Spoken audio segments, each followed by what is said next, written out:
When we talk about feelings, things blow up. How do we start building trust? Welcome to the Real Talk Recovery Podcast with the Therapy Brothers. We're brothers, we're therapists, and we know recovery. Bring your stories, your questions, your successes with real recovery.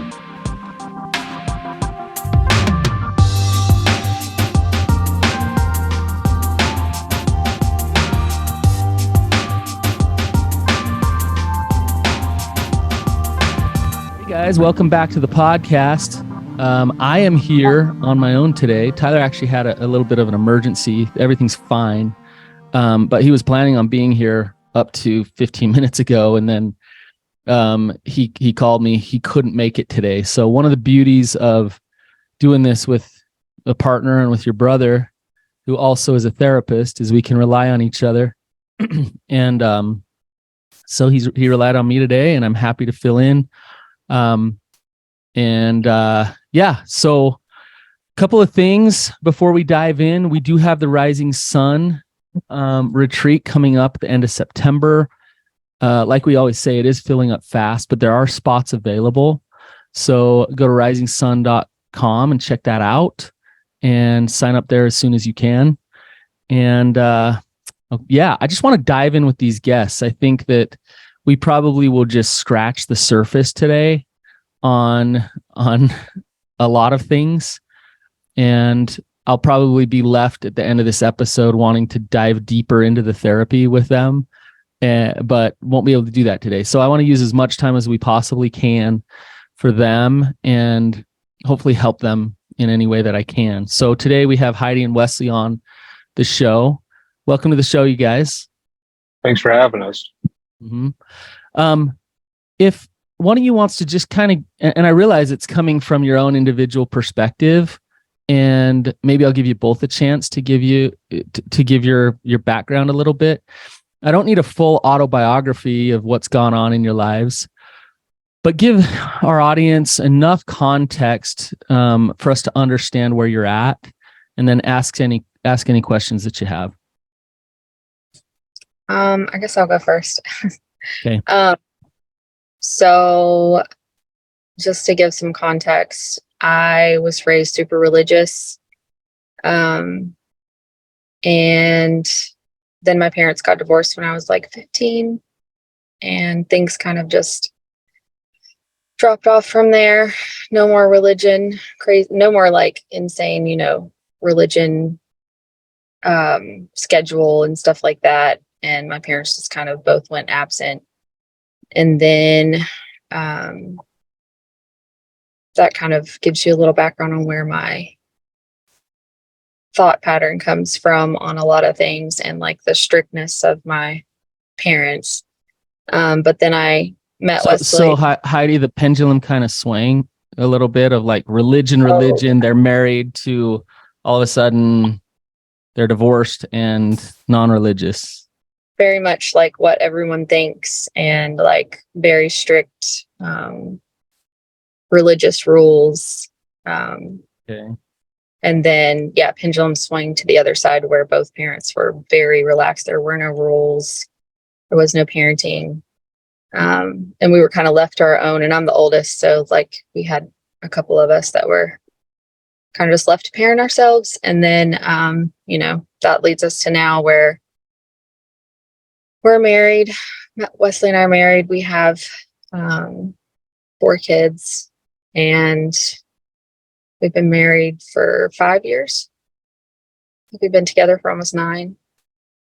And we have had like little things here and there, but then this last year we had kind of a big, I guess you could call it indiscretion or whatever. And that kind of just blew our world up.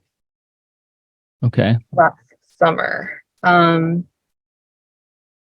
So yeah, that's kind of where. But Heidi, you have a history of in past relationships some emotional abuse and dishonesty and betrayal, correct? Yes, I do. And I think I grew up with that as well. Like a lot of back and forth of like, I would be told we would do something and we wouldn't do it. So there's a lot of that makes me very wary of trusting people. I can remember being a child and having a hard time trusting adults because all the adults in my life were slightly abusive, either neglectful or, physically or emotionally abusive. So there's a lot of distrust there. And so this part with him is like the hardest part for me, is the distrust, because when I got married, who I'm like madly in love with, he's my partner in life, and he's my home and my safe place, and the one person in life that I thought we could kind of tackle all this together, and I would have him. And, like, for me, it was never a possibility that any kind of, I guess, betrayal would come from within our relationship, because I thought that was a sacred place. And that's naive on my part, obviously, but because no human relationship is sacred. But but it's just been hard because I'm trying to work through a lot of, I think, my younger stuff also as well with this. And just like, I have like this toxic positivity. And so I'm always like, it'll be fine. We'll get through this. But this one's been really hard for me to pull that toxic positivity down and kind of like really see the situation for as it is. And I don't know. It's just been different. Okay. Wesley, is there anything you'd like to add? I mean, I can give you some background of how I grew up and where we're at now real quick. So I was raised Southern Baptist, church on Sundays and Wednesdays, had to dress up, all that stuff. Athletics, 4 or 5 days a week practices, wrestling tournaments on the weekends, soccer tournaments on the weekends, baseball, very busy childhood. My dad was a alcoholic before I was born, and he got clean right before I was born and didn't have a drink of alcohol until my brother turned 21, I think. I'm 7 years older than my brother and 5 years older than my sister. So the first 5 years of my life, everything was fine, good. And then once my sister and brother were born, I was kind of left to my own devices because all the focus was on them because they were so much younger. And ever since then, I've kind of just realized I have to take care of myself, because there's always going to be something that's going to preoccupy everybody else away from me. My parents were very much, you were doing good in life. The more people that knew you, the better people thought about you, the way you looked in public. And it didn't matter what was going on behind the scenes. We never talked about anything. There'd be days where our parents would be like, food's ready. Hey, how's it going? Walking through the room. And then when I got to college, I kind of went wild and basically flunked out, had to move back home with a pretty severe opiate addiction. Thought it would be better coming back home, found out it was worse in my town. Luckily got into a clinic, called my parents. They came home from work. I told them about it, and my mom basically hugged me while I'm crying, and my dad looked at the information and said, well, it looks like you got it. I'm going back to work. And it was kind of never talked about again. So yeah, I've realized that my life has kind of been a series of never being able to live up to my parents being like proud. And then when my daughter was born, my dad finally told me, "Hey, you're doing better now. You're doing great. You got a family. I'm proud of you." And then about 2 days later, he died. Oh, wow. And I kind of went through a depression, and things started falling apart after that. Last year, got hooked on some substances again, spent a bunch of money on porn, and had an emotional affair online, went to rehab, came back, and basically found out in rehab that there's no information about how to come back to a family. There's a lot of information about don't be in a relationship for a year. And so I kind of just didn't learn enough on how to deal with any of this, how to deal with her emotions, when my whole life has never been about expressing emotions, being vulnerable, taking criticism. None of that I grew up with. And so Heidi's the love of my life. I would never want anybody else to be the mother of my child. I never want anyone else besides her the rest of my life. But she's one of these people that likes to have these talks and express if something's bothering them. Or me, I feel like, oh, that's not that big of a deal. If it bothers me, I'm not going to say anything. It festers up. And then when we get into these talks where I get defensive, I get to a point I feel cornered, and I just start throwing out all these things I never talked about to her, and it just blows up, and we haven't made any progress. Okay. So, and is that what's leading to the major relationship problems and the lack of trust? Is you guys just aren't able to really talk about really that much because it just ends up in drama and fighting? Yeah, I don't handle it well at all is the problem. I go a couple conversations where I handle it well, and then it just is like, it becomes too much and it overwhelms me, and it's not fair to her and it's not fair to us.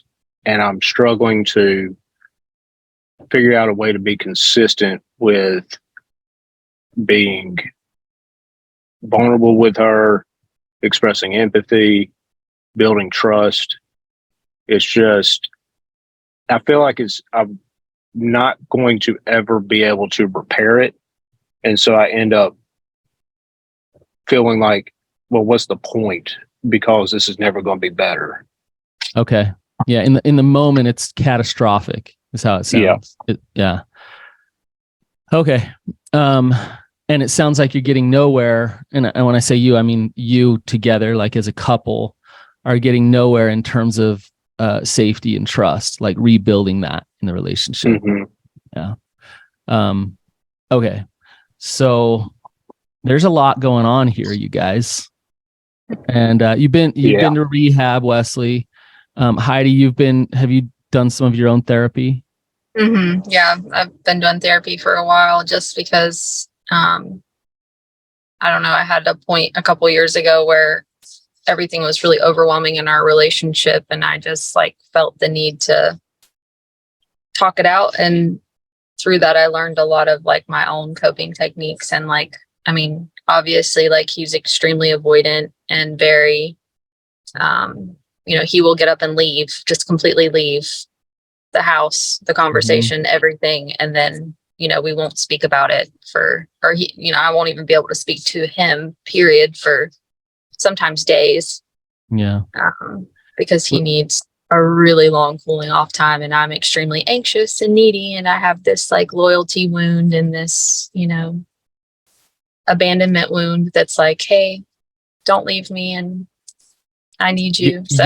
Your anxious attachment is chasing his avoidant attachment, which pushes him further away. And yeah, I can see where both of you are probably feeling just overwhelmed and hopeless and stuck, right?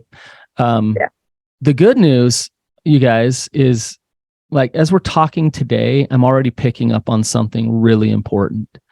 And it's pretty amazing that here we are, 10 minutes into our conversation, and I'm not feeling a ton of need for drama or blame or getting validation from me as to the other person being a crazy, horrible person. It seems like you both have positive regard toward each other, and love toward each other. And one of, there's a his, hers, and ours when it comes to recovery. And what I see a lot with couples, this happens all the time, especially with betrayal, is a couple comes in and the bull in the china closet is the pain of the betrayal. And it should be. I mean, it's intense, right? And because the pain of the betrayal is the major issue here, what the couple wants to oftentimes talk about is, they have their finger pointed out at the other person, and they're saying, you suck, and once you change, then I can change. And if a couple does that, if one person or the other or both have their fingers out pointing at the other person, we get nowhere in the process of healing. But when we're able to step back and that person's able to kind of turn their finger back on them and say, is it I? Like, what about me do I need to work on here so that I can show up as a strong partner to actually do this couple's work? And we need to start there so that we can do that couple's work. Because the relationship's so painful, that's oftentimes what the couple wants is, let's fix the relationship. Mm-hmm. You fix the relationship first and foremost by understanding yourself and working on you. And I appreciate you guys talking about some of your own issues here, right? My question is, you've been at this a little while. You can identify some of these things that you're struggling with. Are you making headway in your own work to actually show up different in a relationship? Well, if I can give you a little information on that. So we initially did try to do marriage counseling right after with our marriage counselor that we had after he got home from rehab. And that dude was a piece of work. Yeah. I mean, he put all the blame on me pretty much, and then dropped me as a client because he said that we should just get divorced, basically. Wow. And that was like, I think 2 weeks after we found out about everything that happened. And yeah. And you guys didn't know because you were just going to a therapist thinking you're getting professional help. Yeah. Like this is. We had no idea. There were so many red flags though. Like he, downplayed everything and told me that, it was just porn and I needed to kind of like quit trying to make it bigger than it was. He told us that, this happens everywhere, that our relationship was messed up beforehand. We should have known that this was coming. And I'm thinking like, what? I have no idea what's going on here. But he told us to like connect. Your biggest thing is you guys need to connect. And then I learned later, I'm like, that's the last thing you do is try to connect with someone who just hurt you. Like you can't do that because you're putting yourself out there when you need to build safety. And like, it was just very, very, it caused a lot of damage for several months for us. Because I was so thirsty for like knowledge and like how to kind of heal. I'm just one of those people that if there's a way to heal it, I'm going to go at it with everything I have. Cause I'm going to try to feel healthier, be healthier. That's just my goal in life. And for Wesley, I think that experience for him, which I don't want to speak for him, but I think for him, it was maybe easier to be validated in those moments, which caused a little bit longer of a process of coming to terms of like, oh, this actually was more like, it actually is more like maybe I need to accept her view of the experience more so than what my thought process is on how like it's not matching up. Like her feelings are way worse than what I feel like it should be, I guess, kind of thing. And he validated all of that for Wesley in that moment. And that was really hard because it caused us to not be able to do any couples work. We still haven't done any couples work. I think we saw a marriage counselor twice and that we still weren't ready. Like we're just not ready to do it. Right. Because I've told him until we have safety and kind of like some stability, honestly, until I can have a conversation with him and trust what he's saying to be sincere. I love this man more than anything. I know he loves me more than anything in the world. I do not doubt that one bit. I don't doubt that at all. Okay. What I do struggle with is his ability to face his own, I think, I guess, shadows. We just listened to a sermon yesterday that was talking about shadows, your shadows. Yeah. So that's what I really struggle with, is like waiting for him to face his shadows and allow me to come in and see that part of him. Mm-hmm. Yep. That's really what I'm waiting for. And I think once that starts to happen, then I'll have a lot more trust. But he will say a lot of really amazing things to me, and I feel they are very sincere in the moment. And then he gets scared and he gets avoidant, and he will, I think, try to downplay those things and make me believe they weren't as meaningful as I felt they were, as a way to like distance himself. And that's really hurtful for me. So it's like, I really want to have these moments where we can have these conversations where I'm not going to doubt the validity of what he's saying and how sincere those moments are. Right. When he goes into his fear mode of like, I need to avoid this emotional, like I need to downplay it. Like, she doesn't need to have that much of me, I guess. I don't know if that's what he's doing or not, but that's just kind of what I feel like happened. Yeah. So it's interesting. You take you guys as individuals and you mix it together, right? You both have your past. Wesley, you were talking about your dad. Like, I can hear father wounds there everywhere. A lot of little T trauma. He was an alcoholic, and he remained an alcoholic while he raised you, even though he wasn't drinking. Do you understand what I mean by that? I do. He got clean and just thought he was better if he didn't drink, and never addressed anything. I found out about some things that happened between him and my mom before I was born, and I found out about them because my mom talked to Heidi about them, and Heidi thought I knew and accidentally let it slip, and I never even knew about it. And that was 34 years. Wow. Yeah. I want you to understand, Wesley, and I'm going to come back to what you were saying, Heidi, but I want you to understand what you're being asked to do. You're being asked to change multi-generational trauma. So your dad had those addiction issues and had that emotional kind of being shut down emotionally and a lack of connection. He had those things for a reason. And I don't know your grandpa's story, and I don't know your grandpa. He was a drunk too. My dad's mom died from liver failure at 45. There you go. So here you are in a relationship, and you've had some addiction problems, and here you are with Heidi, and she's saying, "Hey, I'd really love some connection, like some vulnerable connection," and you're like, "Holy shit!" Like, I don't know how. Like, you automatically have been taught how to stuff your feelings, how to not be vulnerable, how to hide from a healthy connection and attachment in your relationship. And Heidi is coming to the table saying, "Okay, let's change this. Let's break this pattern." Breaking this pattern is hard, and it is doable. It is possible. And you will break the pattern for the generations going forward if you're able to do this, Wesley. Right?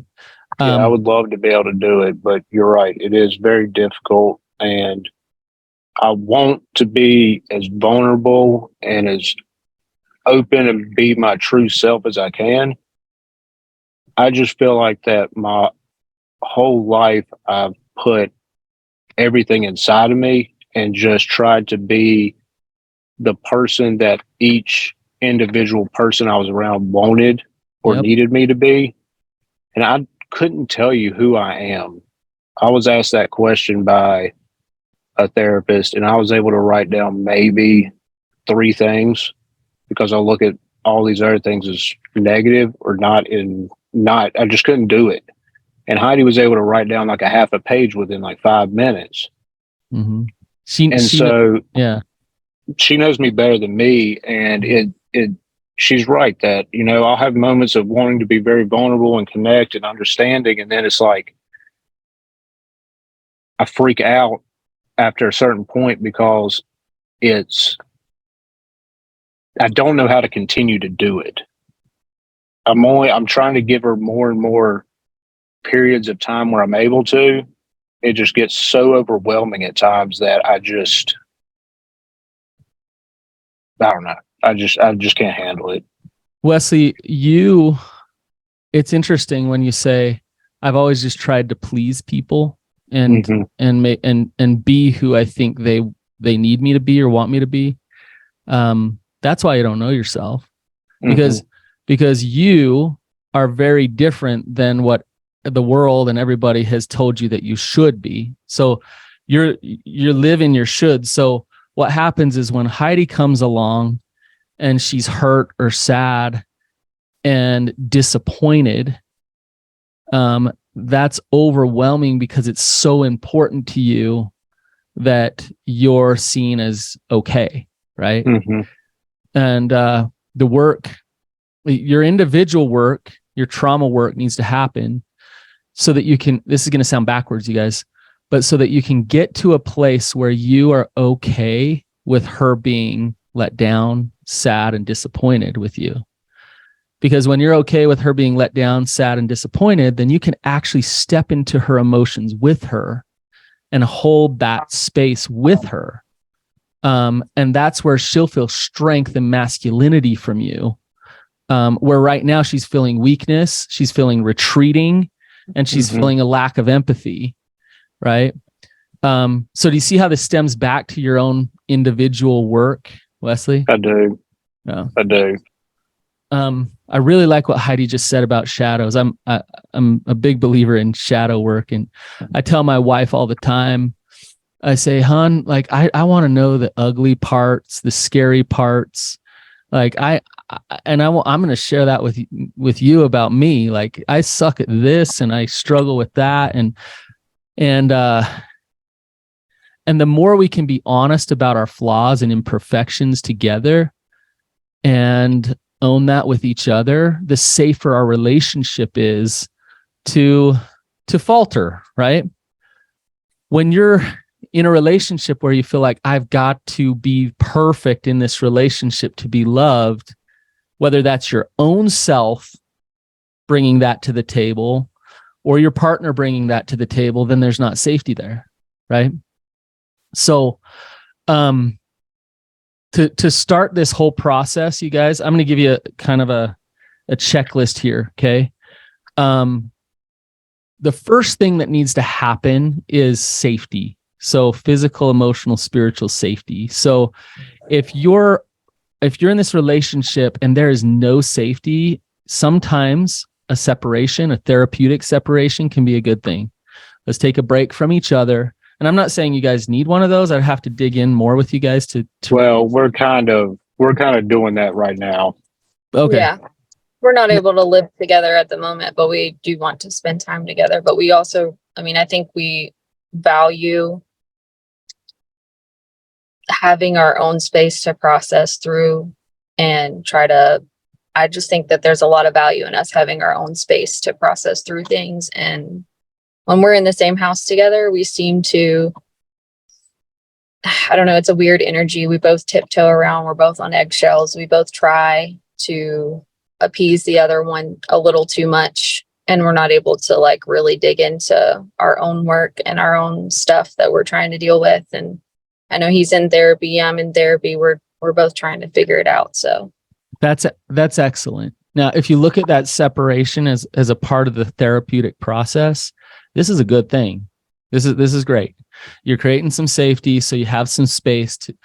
But sometimes the separation can really exacerbate issues in the relationship, and it really just reflects back kind of whether the people are willing to do their own work, because the separation can turn into being more distant, making more assumptions, having more resentment, and it just leads further toward divorce. But if you take the separation as a place for space and safety and do your work, it can be good.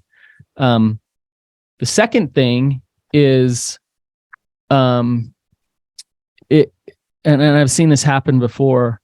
Sometimes a disclosure needs to happen, and like a formal disclosure where everything's laid on the table. And it's the spouse who's been betrayed. It's really her prerogative to say whether she needs that or not. The partner, his job is to be willing and to be honest. Because think about it, you guys. If you start to move toward trust in the relationship and doing your own work and focusing on being an honest, empathetic partner and all those things, but you have this big, giant secret thing out there that's never been discussed or never been talked about, how successful are you going to be at that work? It's a waste of your time. Yeah. And she's asked for one, and I thought I was able at that time to be as open and honest about everything that I could and really think about anything that hasn't come to light yet. And because there's been so many I'm not going to say little because everything compounds, but all these deceptions and loss of trust and all this stuff that has happened over the course of our life with me trying to feel like I'm able to make my own choices, but don't want to disappoint her. So I hide them and just don't speak about them. And she finds out, feels hurt, that when she asks that she wants to know every little thing, I'm sitting here thinking, I don't know if I can, it just seems very overwhelming because I can't think of anything that has not come to light yet. Right. And because of this long period of this happening, for what I now realize is good reason, she fully believes there's more. So this is why I would highly recommend you do the disclosure process with a therapist who's really trained in doing these disclosures. Okay. Because the therapist works with you, Wesley, to help you remove any denial, any deceit, to help you be an honest, open person. And then the therapist works with you, Heidi, to not get stuck in the fear cycle and needing every little detail, but really understanding what you do need and stepping into that process with them. And the therapist really guides it. So he's seeing someone in Tyler's practice, so I think that person probably could help. Okay, excellent. Yes. Yeah.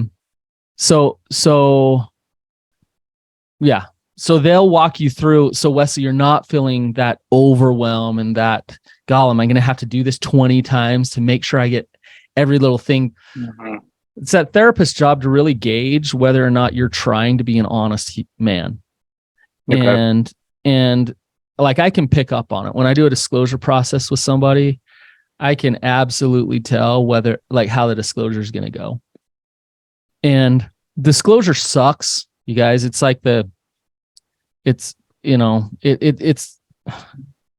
call it what do you call it when you get checked for colon cancer?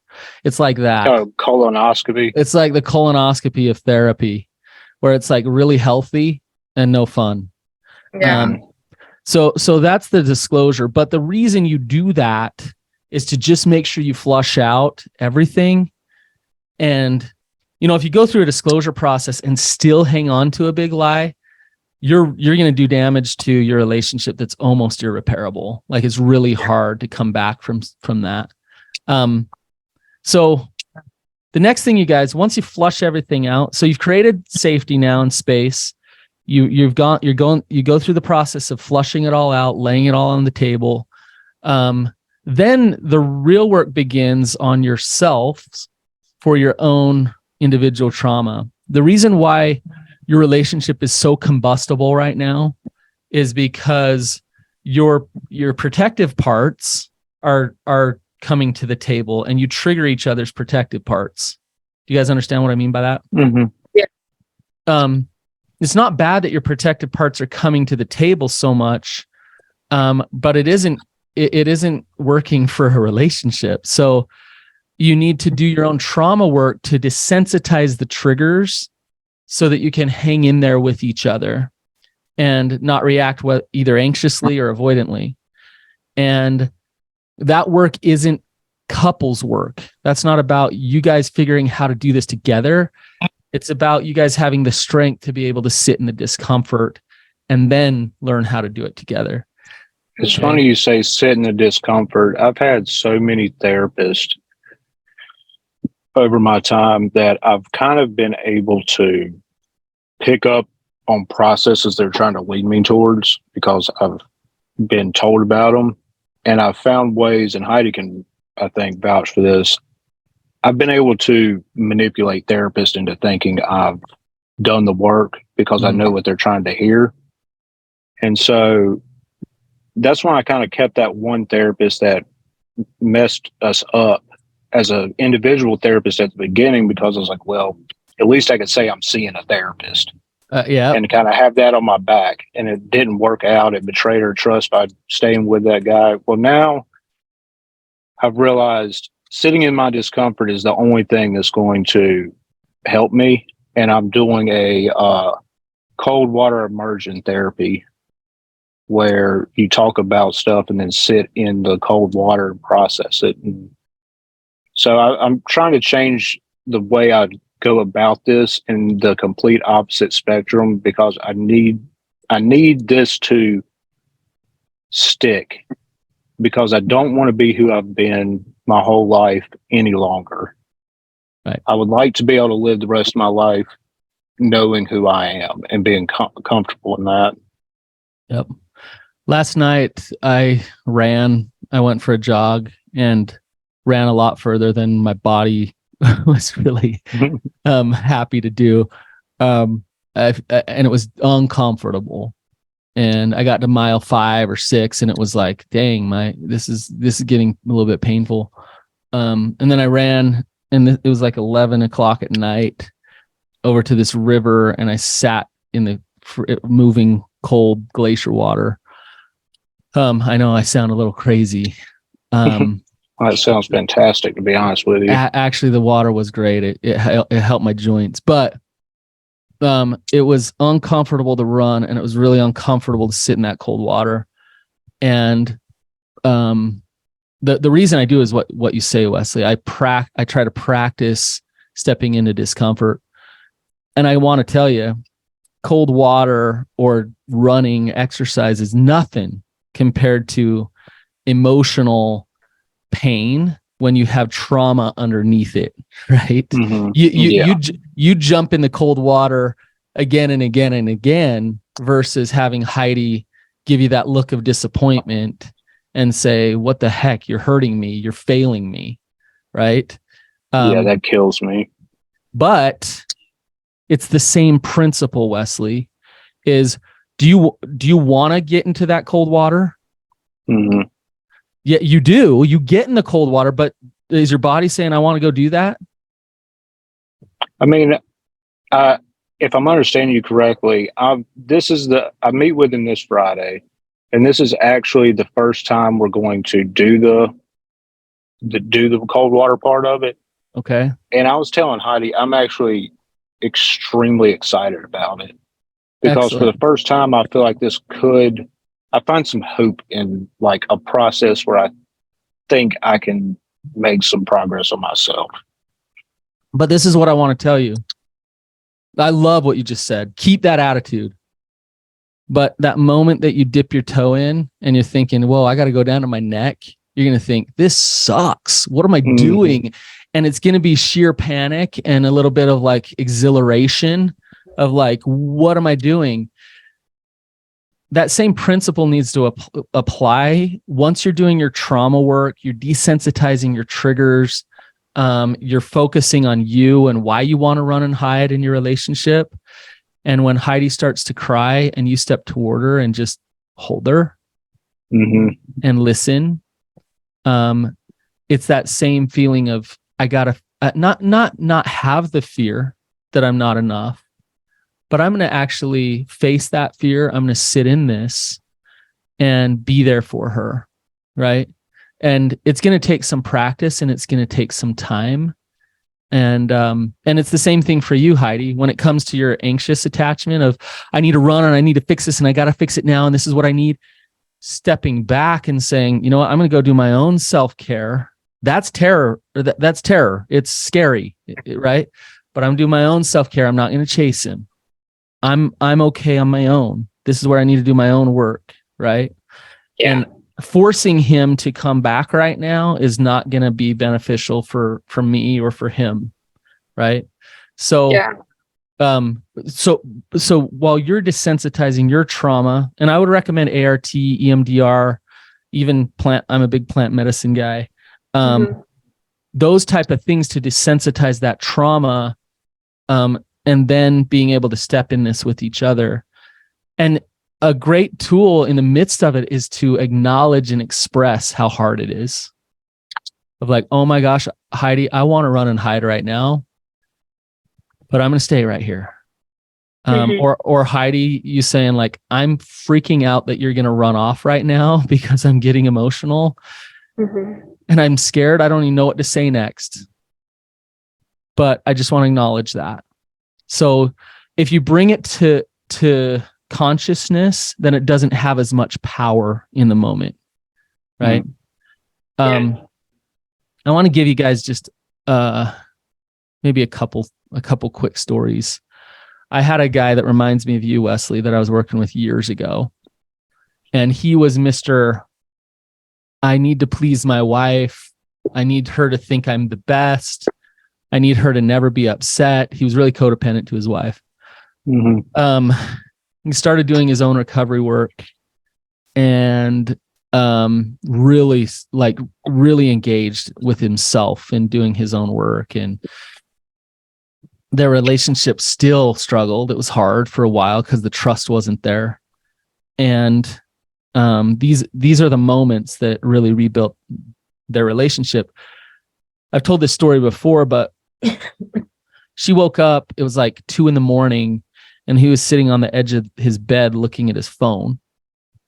And, you know, he had porn issues in the past and betrayal in the past. And so you could imagine what went through her head. And so she freaked out. Like, what are you doing? You know, 2 a.m, blah, blah, blah. Now he was doing some work stuff in that moment. But the old him would have turned the tables on her and said, look at you freak out. Like, get over it.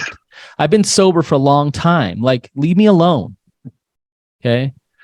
That's not what he did. He actually cried. He turned to her and said, oh my gosh, I can't imagine as a partner for you to wake up and see that and see me. That's got to be terrifying. Tell me how you're feeling. I want to know what that's like for you. And it wasn't immediate. I'm not looking at anything, or it was just like, oh my gosh, like, let me hold you. Let me hold space for you in this moment. All of his old trauma and protective parts would have said, make sure she thinks that you're okay. And so when he disconnects and he does all these things, what he says to her is, I'm not okay. I'm not trustworthy. Whether he's looking at porn or not in that moment, I'm not okay if I'm going to turn the tables and run and hide. You see what I'm saying? Yeah, I do see what you're saying. I told Heidi after that sermon on yesterday about the shadow thing that it kind of clicked to me that if you make the sun,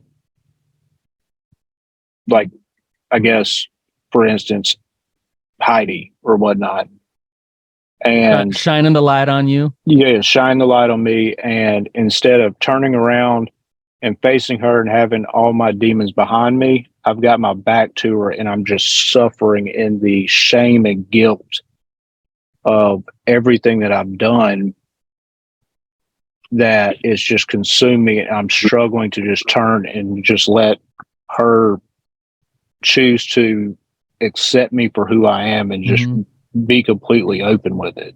Yep. Because you've been told, Wesley, that if you're open, you'll get rejected, right? Or you get unseen or not cared about, right? Heidi's not your dad or your mom. No, right. You said you were going to say, I know that, right? But I know that, but I know what you're saying. It's the trauma of that growing up has really made me see. I don't know. There's just times, like I've told her, I get triggered whenever I see how disappointed and angry she is at me, and I freak out, like in the story of like, well, I'm not watching porn, well, I'm staying clean, well, I'm doing this, well, I'm doing that, instead of just being there with her, like you said. And that's where I want to be, and it just scares the crap out of me to like do that, I guess. Wesley, you believe a lie, and the lie is that you think you can get your worth from Heidi.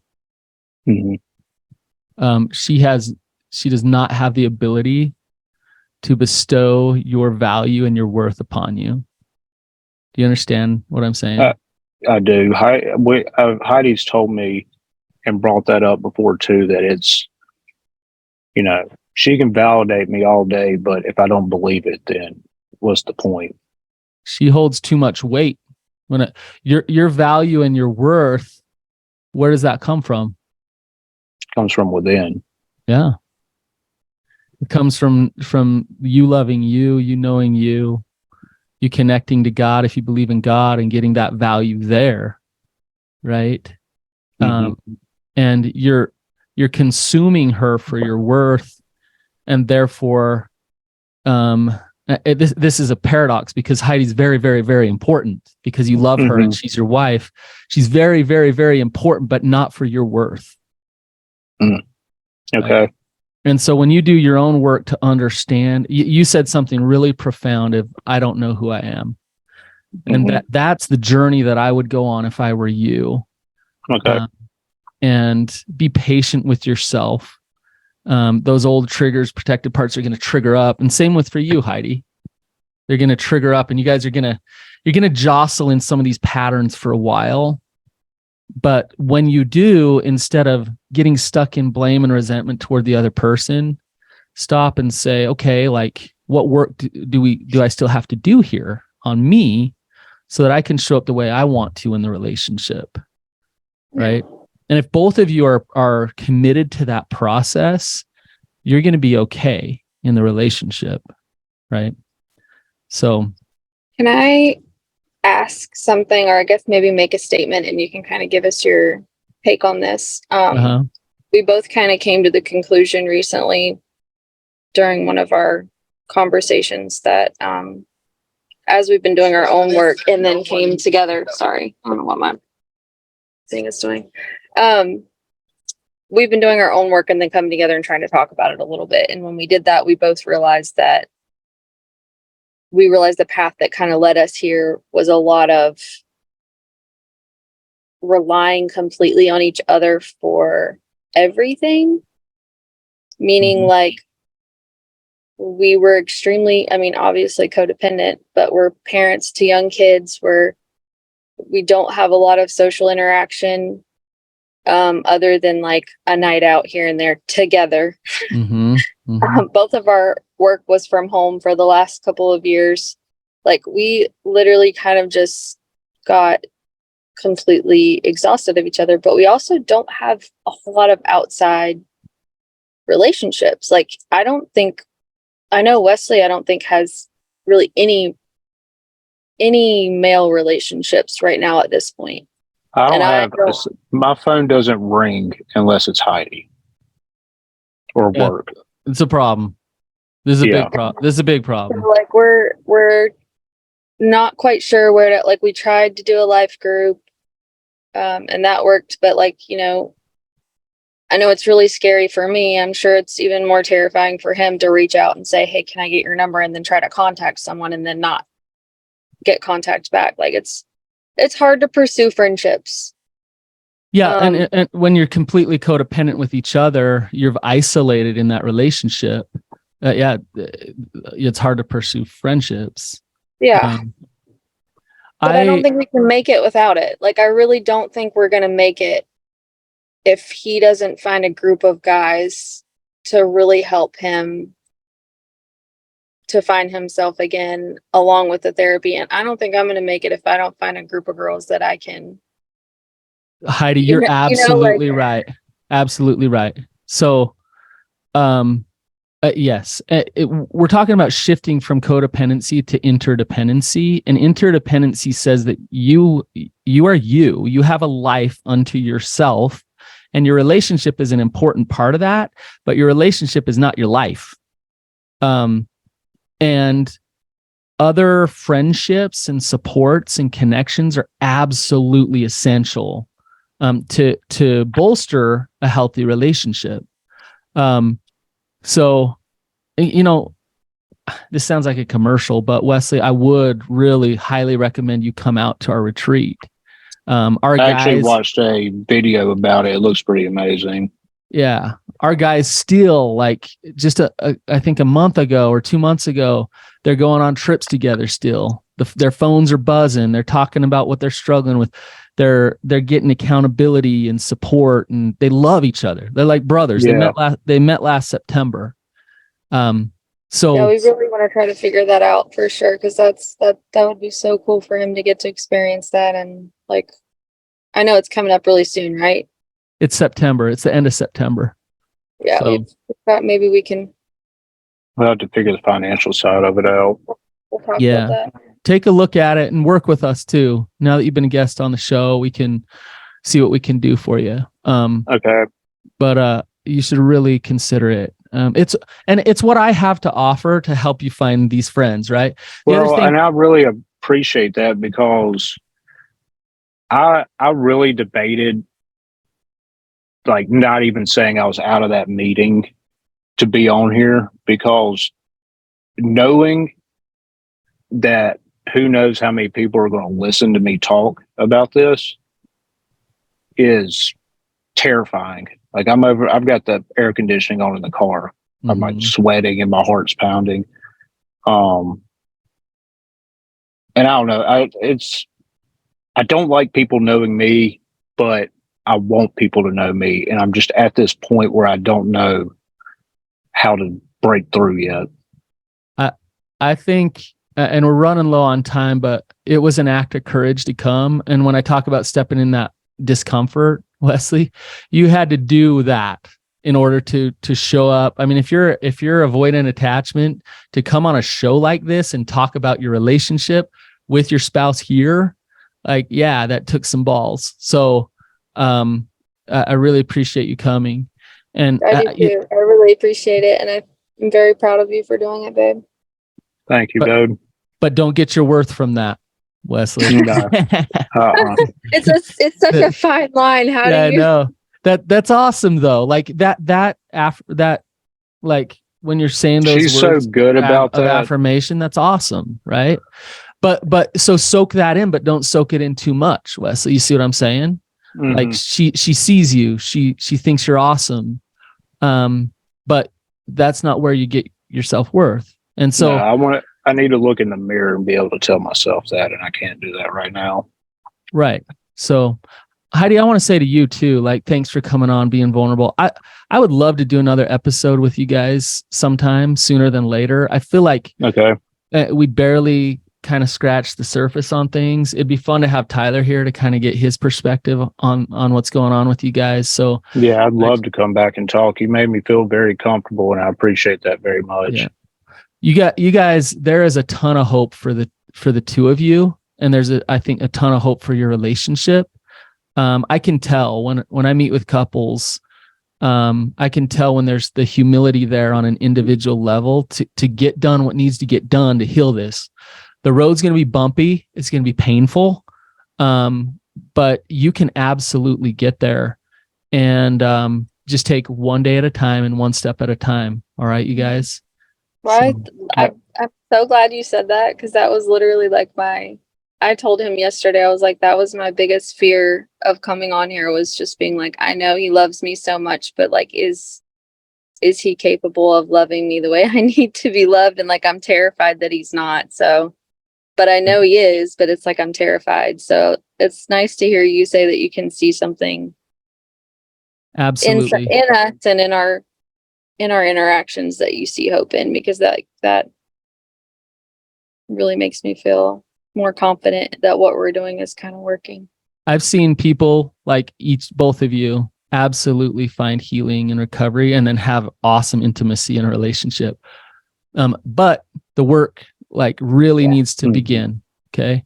So, all right, you guys, if you listen to this episode, you related to Heidi and Wesley, or you just want to appreciate them for their courage and vulnerability for coming on, leave them a review and just mention their names in the review and show your appreciation that way.